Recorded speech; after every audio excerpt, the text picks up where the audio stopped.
Once upon a time in ancient Egypt, Anubis was not the slim, handsome jackal god that we know today. No, he was actually a monstrous wolf-like creature with the body of a mummy and the head of a baboon. He looked like something out of a nightmare, honestly. And to top it all off, he had a really bad attitude. The fight was long and hard, but eventually Anubis got so exhausted that he tripped and fell into a nearby river. You see, back then, Anubis didn't work for the dead. No, he hung out with the living, causing all sorts of trouble. She was not pleased to hear that he had lost to Horus, but she also thought that he looked pretty cute as a baboon, so she decided to keep him as her pet. In fact, he was so awful that the people started to pray to Osiris, god of the underworld, for help. Now, even though he didn't want to hurt any living creatures, Anubis was really hungry. There was also a jackal who had followed Anubis from the city. And just as Anubis was about to dig into some yummy food, the jackal snatched it all for himself. So he decided to sneak into the tomb and eat some of the offerings that were left there for the dead. As he ate, he realized that he didn't mind being a baboon after all. In fact, he kind of liked it. He was strong and fast like a jackal, but he could also use his paws to hold things and his tail for balance. Plus, he looked great. Now, Osiris was a very busy god, what with ruling over the afterlife and all. But he couldn't stand the thought of his followers being tormented by a big bad wolf. During this time, he didn't eat or drink, and he started to get pretty hungry.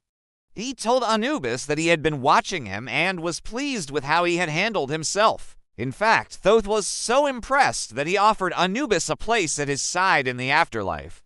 But every time he saw a tasty-looking animal, he would remember his fight with Horus and turn away. And that is why today we call him the Goodest Boy, the big bad wolf turned good. He didn't want to hurt another living thing. So he sent his son, Horus, to deal with Anubis. You see, when Horus tried to save him from drowning, Anubis bit him. And because of their conflicting powers, they were both transformed into baboons.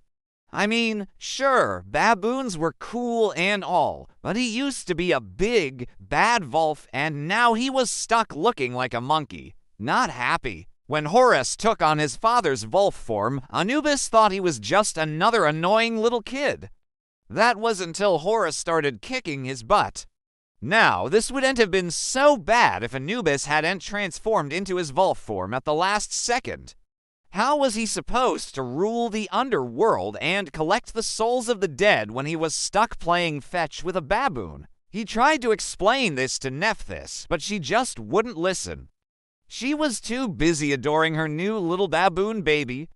Horus was okay with this, but Anubis wasn't. So Anubis went to his mom, Nephthys, to complain. This made Anubis even more upset. So Anubis ran away from home and wandered into the desert for 40 days.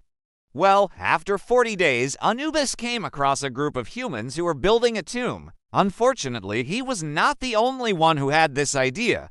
Enraged, Anubis chased the jackal away and then gorged himself on the offerings. Just then, Thoth, the ibis-headed god of wisdom, appeared before him. Anubis happily accepted, and from that day forward, he became the guide of souls, helping them on their journey into the underworld. The end.